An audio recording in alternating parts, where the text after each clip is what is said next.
Pierre Merlit, bonjour. Vous êtes le directeur général de 656 Éditions et organisateur du salon SIDO. Pourriez-vous nous présenter cet événement?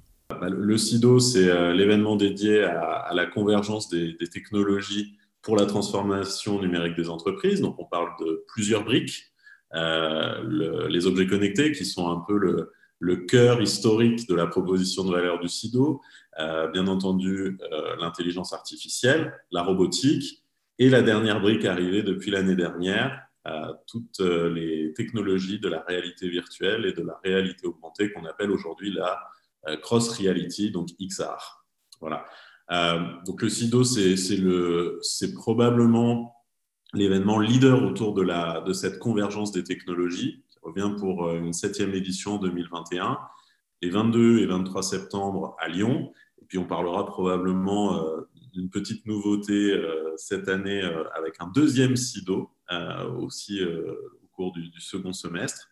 L'idée, c'est toujours dans la veine de ce qu'on a exploré depuis plusieurs années, le décloisonnement des univers technologiques, fédérer les écosystèmes pour mieux accompagner les entreprises à concrétiser leurs projets connectés, leurs projets autonomes et toujours plus intelligents, favoriser l'innovation. Voilà, donc c'est 2 jours en accès libre pour tous les professionnels, tant au niveau de l'expo qu'au niveau des conférences, du networking et du workshop.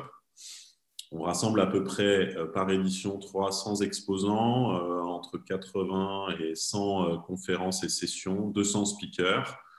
Les profils des sociétés qui nous font confiance sont des fabricants, des distributeurs de matériel, de composants, des propositions, enfin, des gens qui proposent des services aussi pour accompagner les sociétés dans leur transformation. Donc des sociétés de conseil, des bureaux d'études, bien entendu aussi des labos de recherche et des associations professionnelles. Au niveau des visiteurs, on attend 8500 participants au total. On a tenu le SIDO l'année dernière en plein septembre et on a tenu notre pari. On a fait en sorte qu'il y avait de la qualité et de la quantité au niveau du visitorat. À peu près 50% de nos visiteurs qui sont des décideurs, donc des PDG, des DG, des CEO, et ensuite les 50% restants se répartissent entre des fonctions opérationnelles métiers et responsables de projet d'une part, et aussi des responsables sur les aspects back-office et fonctions innovation ou fonctions opérationnelles développement et IT.